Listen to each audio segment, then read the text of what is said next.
I'm not trying to scare you guys, especially you girls who have never had kids or have never been pregnant. I'm not trying to scare you. But I got a story from someone who was pregnant, but her craving was raw chicken, and I was like, how could that be?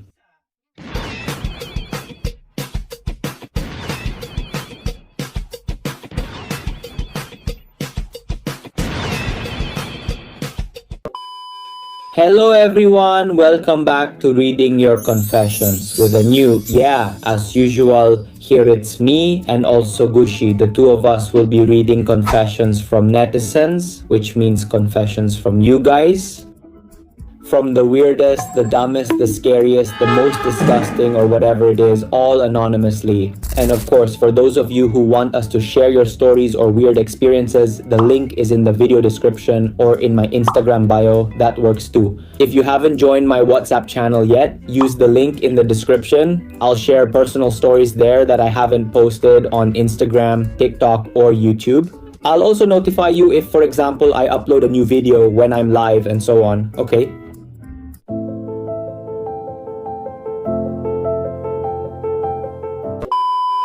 Hello Nul, let me introduce myself. My name is Luna. I'm 27 years old and now I'm a housewife living in Jabodetabek. Sorry, I don't know why I read it earlier with a Javanese accent, just like the title above, Nol Alexander. I have a very dark secret and no one in the real world knows about it, not even my own husband. I hope this can be a warning for future moms out there. Yeah, this isn't meant to scare you guys, but if you do get scared, I'm sorry, everyone keeps asking about nightmares.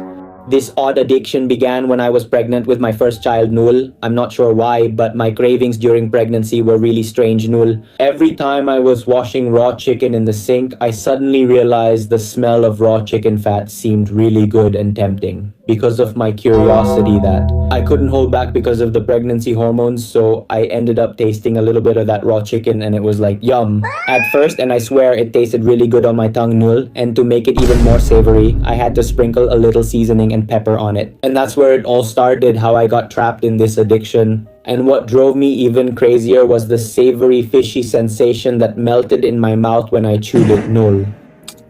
Especially the chicken's tail part. In my family, we call it brutu, nul. Damn, real Javanese people. How do you do that shit though? I mean, it's like chewing something with a weird texture, like, ugh. Even with boiled chicken, if it's just the skin, I can't handle it, man. The only time I can eat skin is when I'm eating fried chicken from KFC or, like battered fried chicken, that's still okay. But this, it's like raw. This ain't sushi, brother. This isn't sushi. It's not salmon. It's not tuna. But that instant pleasure turned into terror for me. Null. One day when I was attending a pregnancy class, the doctor there explained in a serious tone that pregnant women are strictly forbidden to eat raw food because bacteria in raw meat can penetrate the placenta and it can harm the fetus, cause miscarriage, or even make the baby born with defects. Hearing that, my body instantly went weak and numb, and my heart raced as I imagined how many toxins and bacteria from raw chicken were already in my stomach. During that week, guilt haunted me every night, and even more, I remembered that I once ate a whole raw chicken breast. Oh my god.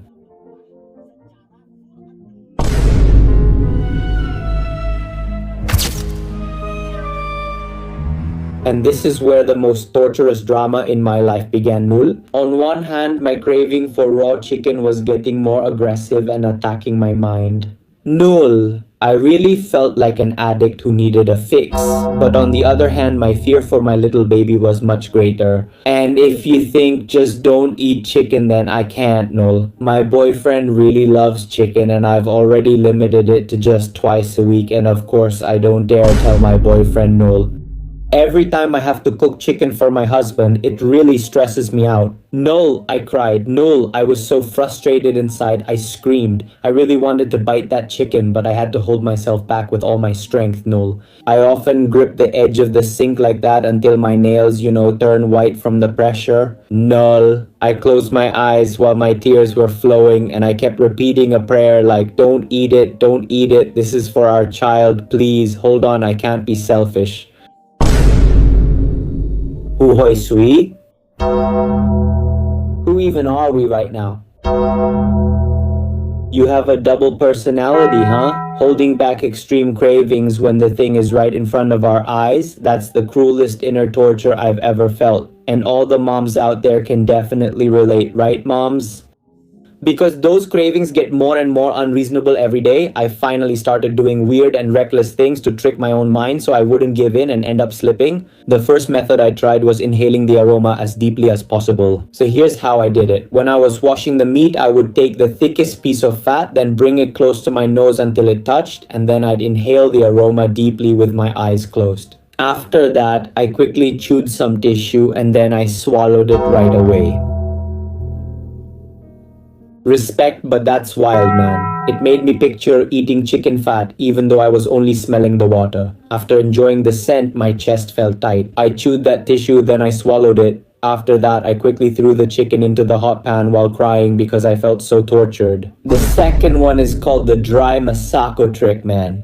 So every time I want to chew on that seasoned chicken fat when I'm on the edge, I'll quickly grab a pack of chicken masako and some ground pepper, and from the spice rack. Then I pour a little of that dry masako right onto my tongue and I suck on that salty masako. While imagining the savory taste of raw chicken that I could eat, I try to make my tongue think that I'm actually eating raw chicken. You get what I mean, Nul?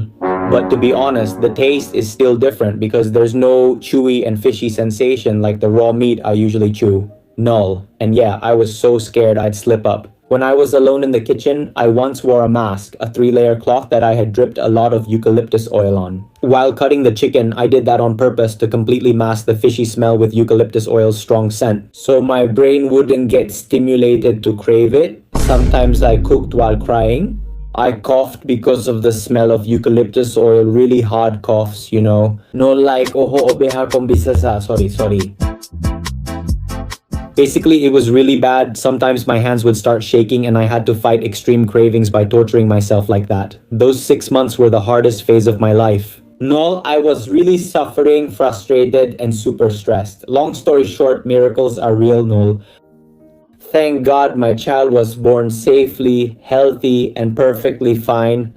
I cried my heart out because I felt relieved from such a huge mental burden. My husband doesn't know that when I cried after our child was born, it wasn't because I was touched, but because I was happy. I didn't have to hold myself back anymore, so I just accepted it. What the heck, this is your first child, you know? Sorry to say this is your first time giving birth, but instead of crying because you're touched to have your first biological child, you cried because you finally accepted it or something. That's acceptance, permission, Bangwinda, acceptance. The story doesn't end there, Noor. The plot twist only started after I gave birth, you know. That's it, I was already sick. Next. This soon-to-be mother is already doesn't want to have children. They're already scared. Some of them say like sometimes your intestines can fall out, right? If I'm not mistaken, no, your uterus can come off. Then there are other problems like there was a tumor before, and now what? How is a mother supposed to give birth? How are they supposed to have children? It's getting fewer and fewer. If things continue, this is what will happen to our people in the future. Null, because I embraced my duty, in quotes, to protect the fetus, and now that's done and there's nothing left to worry about. My defenses have collapsed, Null. The defenses I've worked so hard to build for 6 months just completely crumbled. The cravings I've been suppressing and holding back all this time suddenly exploded. I was done for, Null. I took revenge in a negative sense. I started eating raw chicken again because I felt safe. I even once ate raw Reese's chicken. Yeah, Null. What the fuck? Wait, hold on. I even once ate raw chicken as big as that big Reese's chicken. No, it's the same, man. Even though I misread it, that's still crazy. You know Reese's chicken, the viral one that's this big, like literally a whole big chicken. So this person did a mukbang, raw chicken sashimi, not even tuna, not even salmon, raw chicken, yes. No, I don't know about broiler chicken, free-range chicken, I don't care. It's still a big chicken, this woman is sick. But Null, the bad news is my cravings lasted even after I had the baby because I held back my cravings for those 6 months, Null. Until now, this has been going on for almost 3.5 years.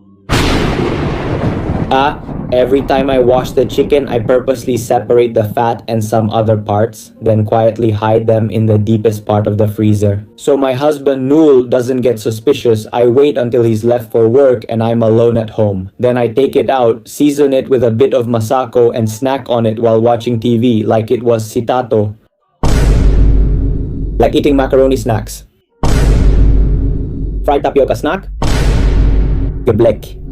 Chicken sashimi. Now, I'm at the stage of serious addiction. I'm sorry, Noel. Especially when I go shopping at the stall. My eyes automatically just look for the chicken with the thickest layers of fat, and when I'm washing the chicken, I just can't hold myself back anymore. I just want to devour it all. Well, that's how it is, Noel. The life of a mother is just like this. What do you think? I'm still normal, right, Noel? Anyway, I always wash the chicken clean with running water until all the blood is gone. You really should try it sometime, Noel. It tastes really unique, WK. Alright, thanks a lot for being willing to read my top secret that's full of drama. Spob. Hell nah. No, don't suggest that I try things like this because every time there's something weird, I'm told to try it, and this is really weird. Prehistoric humans, you know, the ones who lived with megalithic dinosaurs, even they at least cooked their meat, grilled it at minimum. What are you then? Did you live in the time of Adam and Eve or what? Crazy, right? God already created humans, then they evolved, kept progressing, getting smarter and smarter, but you're going backwards. Ridiculous. Yeah, that's really crazy. The problem is this is chicken, right? You just rinse it with running water and then it's okay to eat. No, man, it's not that easy. Even if you wash it with the strongest soap in the world, it won't work. Using detergent won't work either. This isn't like tuna or something else, you know? Salmon. No, man, it's not the same as Japanese eggs either. Those are like omega-3 eggs you can eat raw. This is chicken. My God. Okay, before we move on to the next story, I just want to let you know that almost every day I will be live streaming on this YouTube channel at 7:30 p.m. Jakarta time. There are a lot of things we do there, from reading confessions like what I'm doing right now, listening to confessions from you directly, from the people telling the stories themselves, while being watched by all of you. And he works at the DPR office. He took a picture of his private part that didn't look right near a male cosplayer. He's quite mature, 25 years old, and he works at the DPR office with his really arrogant attitude. Works at the House of Representatives office. Seriously, his grandfather is a respected person in the House of Representatives, but unfortunately, I don't really keep up with that stuff. I don't really keep up with the news, so I don't really know his name, but his grandfather is a respected person in the House of Representatives. Like, I've seen his grandfather's face appear in the news a few times. What really gave me the ick was that he was at work, right? He was at work, and he actually took a picture of his not so impressive thing under the table. Yeah, man, taking a picture of your thing in the House of Representatives office. He's a cosplayer too, but now it seems like he's already stopped cosplaying. He studied at the University of Indonesia. Doesn't it seem like there's something wrong, right? We're also going to watch together, play games together, have fun, chat, and really open up to each other. As long as we don't take our clothes off, it's all good. That's why, for those of you who have never watched a live stream, I really suggest you try it just once. I'll be waiting for you there with Gushi. Hey Kaknul, nice to meet you. I'm a girl, just call me Zena. By the way, I'm in high school now, Nul, and this is a true story. This is one of the experiences that has made me stressed out to this day. So this story started 1 year after my grandmother passed away, Nul. At first, everything was normal until my grandfather suddenly told his children that he wanted to get married again. At first, his children were just happy, Nul, because my grandfather had started to move on from my late grandmother, but when they found out who my grandfather's future wife was, everyone was shocked, Nul. I mean, how could they not be surprised? Because my grandfather wanted to marry our neighbor who lives right next door to my house in Gurung.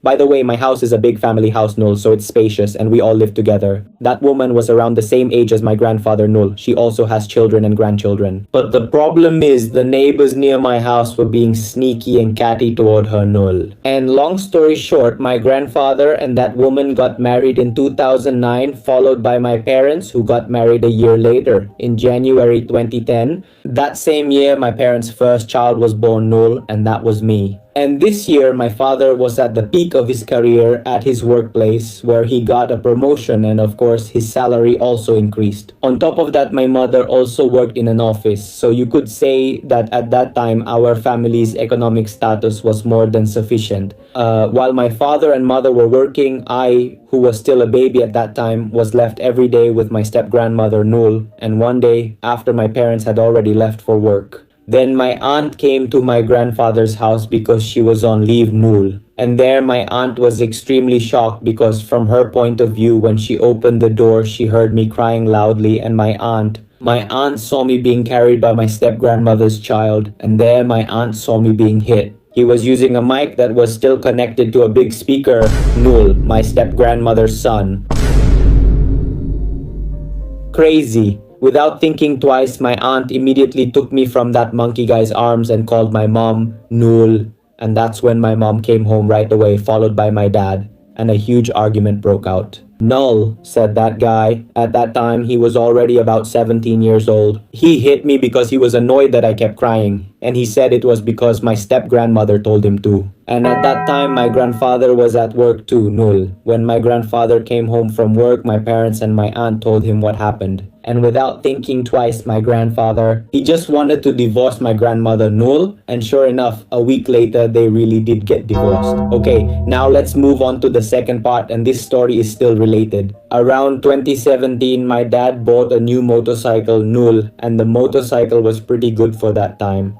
Then my grandmother started spreading rumors that the motorcycle my dad bought was bought on credit. My mom couldn't accept it, Nul, and she got angry and said things like, "It's not like your grandmother is the only one who can't afford to buy one." Then the next day, my parents started replacing the old furniture with new ones. Yeah, so of course, Nul pickup trucks carrying furniture kept coming to the house again and again, over and over, because it was basically like we were renovating the house. Nul, anyway, that's basically it, Nul. Let's continue to part 3. Okay, Nul? In 2019, my mom and I went to the mall to hang out and have a holiday, and suddenly my mom got so dizzy she could barely keep her balance, Nul. And ever since that incident, my mom said her body started to feel different. She had a lot of pain, starting from headaches that never went away. Her vision started to get blurry and even pinched nerves in her back. And because of that, Nul, unfortunately, my mom had to stop working. And because of that, our expenses depended only on my dad's income, Nul, and at the same time, my grandpa too. So he started getting sick and couldn't walk anymore, even eating, drinking, and just going to the bathroom, he had to use diapers, Nul. And not long after that, my uncle, my mom's older brother, also got sick, Nul, to the point where he had trouble breathing and often fainted. And you know what? When my mom, my grandpa, and my uncle went to different hospitals for checkups,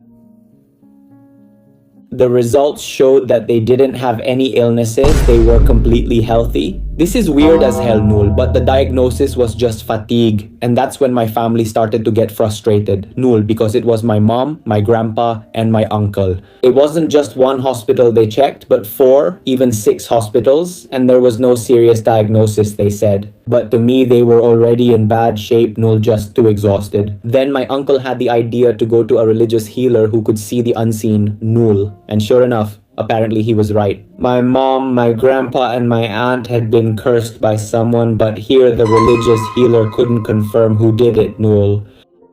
They were prayed over by the religious healer and given prayed over water. Then a month later, it turns out they went there for treatment again. It worked, Nul. My grandfather started to walk again, and my aunt also started to get better, Nul. But the problem is, it didn't have any effect on my mom, Nul, my mom. It actually got worse to the point where she said she couldn't take it anymore.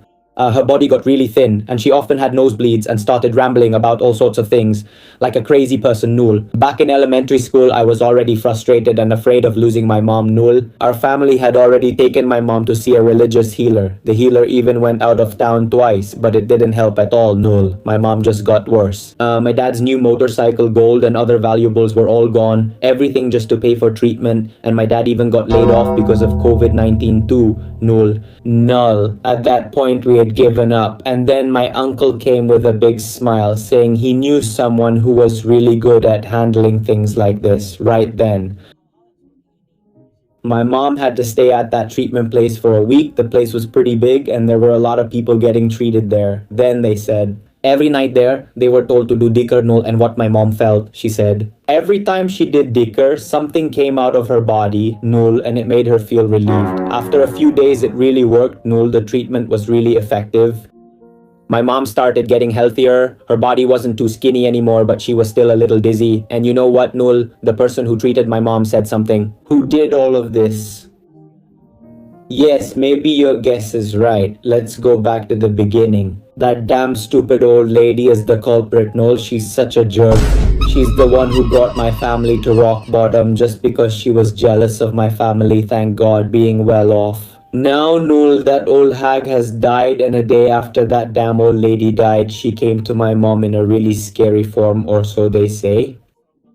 My mom said her face was destroyed, her body was bloody, the blood was burnt, and she came and hugged my mom's dad while begging for forgiveness and crying, Noel. She wanted to apologize to the rest of my family too. Serves her right, ha ha ha ha. Sorry. I just feel so satisfied hearing and reading this story. Yeah, I'm really sorry, but I feel so satisfied. Even if that grandma's going to hell or whatever, I'm really happy. Serves you right, grandma. But Noel, I only found out about this story now that I'm in high school, Noel, and there's nothing I can do except keep this hatred and disappointment toward that evil grandma. That's it. And I've also been to her grave and prayed that she gets what she deserves, regardless of everything. Isn't that crazy? Isn't that crazy? Usually people go to the cemetery to pray for good things, but because of how much she hates that old hag, she goes to the cemetery to pray that this woman suffers even more. But I agree. Yeah, now my parents are starting over again. No, my parents have started a business, and thank God the money is still just enough. But I've already lost that part of my life. Maybe if my parents hadn't gone through that, I'd be living comfortably now. Honestly, Noel, that's all, Noel. I'm really sorry if the story was long or if something wasn't clear. Thank you so much, Kak Noel. I hope you always stay healthy and are kept away from anything bad. Thank you so much, Lope Purple Heart. Nice. Alright then, praise God. It's a happy ending, kid. I don't really know if that's actually a happy ending or not, but for me, this is a happy ending because I'm tired of you guys always getting sad endings or scary endings. At least this time it's Grandma. Sorry if I sound a bit annoyed, but that's what I mean. Luckily, the grandma already got what she deserved. Okay, chat alright, kid? Finally, our episode for today is finished. In your opinion, which story was more intense, the first one or the second one? Damn, that's tough. Personally, I think the first one was more intense, but the second one was more satisfying. Anyway, kid, I want to request something. Can you guys comment chicken? Because with that, I'll know who among you really watched my content from start to finish and also supported me to become a successful and wealthy YouTuber. Is that okay? It'll come back to you too, amen? That's okay, right? Don't forget to like, subscribe, turn on the notification bell, and also share this video with your friends, your dad, your mom, all your plants, and all your animals. That's all, and see you in the next episode. Bye. Art time. It's funny because you're feeling alone.